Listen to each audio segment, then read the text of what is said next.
Hey, you guys, what's going on? I know it's been a minute. It's been a minute, but life was life. Definitely didn't forget about you guys. So, welcome and welcome back to my channel. It's your girl T, and this is Why Not TTV. And I decided to share a story with you guys about the time I dated a junkie. Now, first of all, this was like one of the worst times of my life. Worst experiences of my entire life. Even when I think about it, it makes me like, oh my goodness. I don't know what's wrong.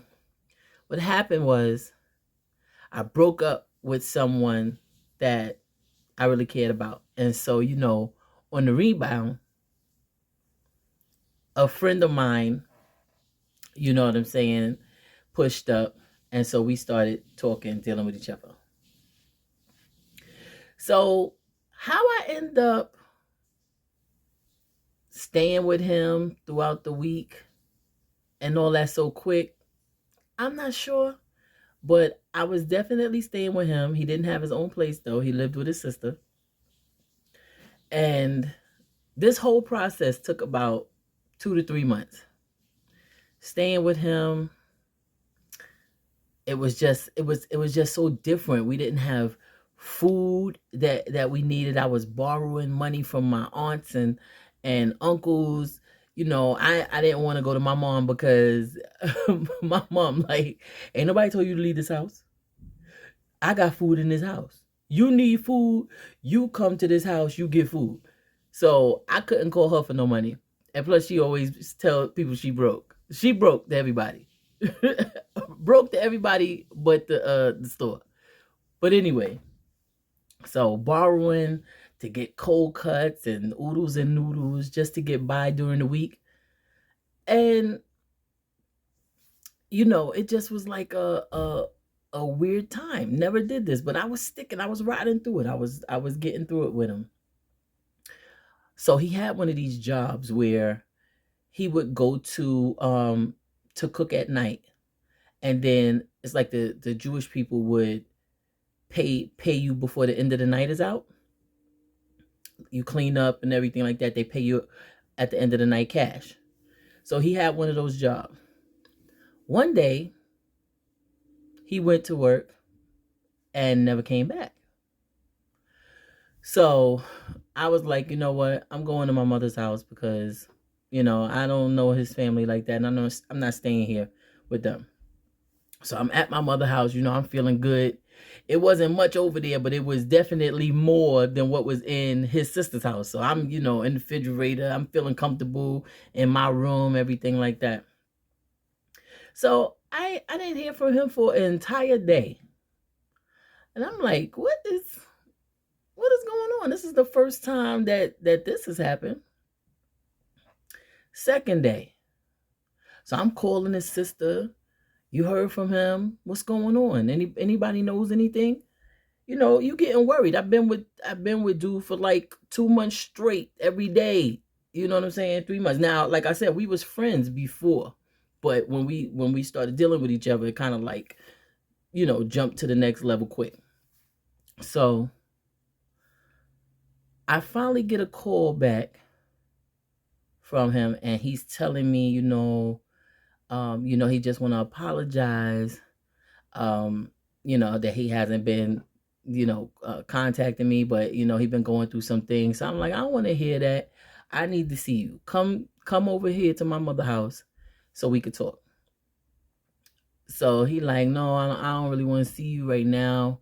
Because I'm like, what you mean you don't want to see me right now? So, my first thought is like, oh, he was with a girl. He think he's slick. He don't want me to see. He must smell like the girl and all that other stuff. So I like, get over here as soon as you can. Then he goes, I don't have any car fare. How you don't have any car fare when you work a job that you get paid at the end of the night every night? Come on now. So he like, I spent all my money. I don't have no car fare. So I was like, I don't care how you get here. Just get here. So a couple of hours later, he shows up at my mother's house. We greet each other. Everything is good. Now we in my room talking. So I'm discussing why was he gone, so long? Why was he ignoring me? What's going on? He's seeing somebody else. What's the deal? So he's telling me he has to tell me something. All right, spit it out. Spit it out. What's going on? So he tells me that he bought some drugs. I think it was 8 Ball or whatever. And that's what he was doing. And so, the entire time he was chilling with his friends, and that's what they was doing. And that's the reason why, he wasn't available. So I'm like, you think I'm stupid?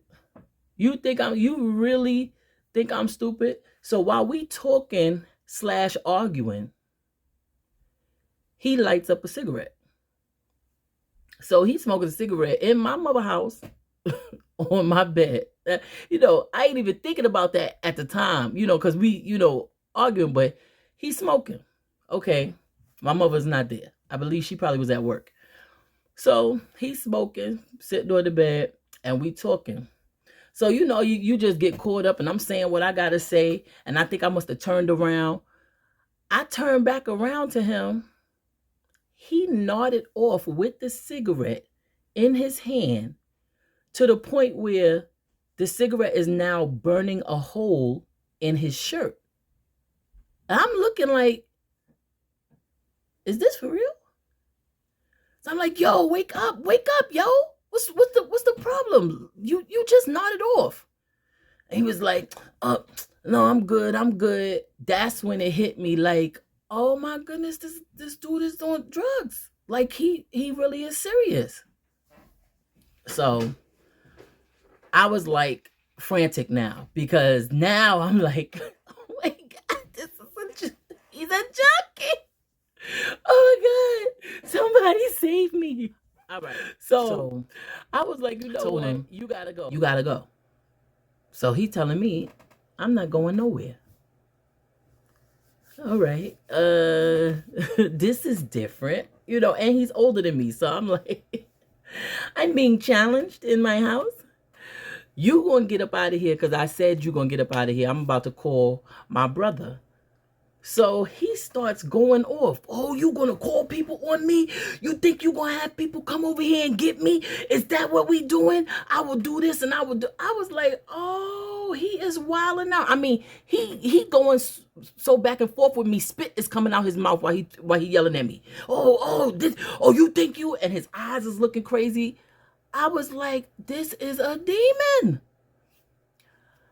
I leave the room and I go in the kitchen. I look for the biggest knife my mother got. So I take the knife. Now, I'm nervous because I'm like, Dad, I might have to use this. I go in the living room and I'm talking to myself, pepping myself.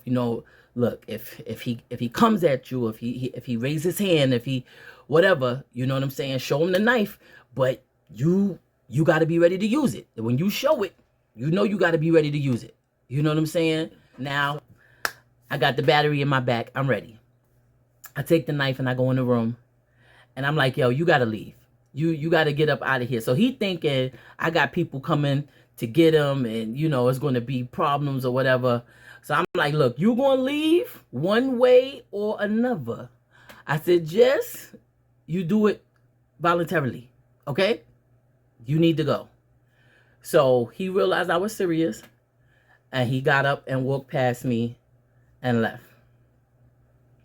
I was just like, oh my goodness, that could have went so left. I never had to experience that again in my life.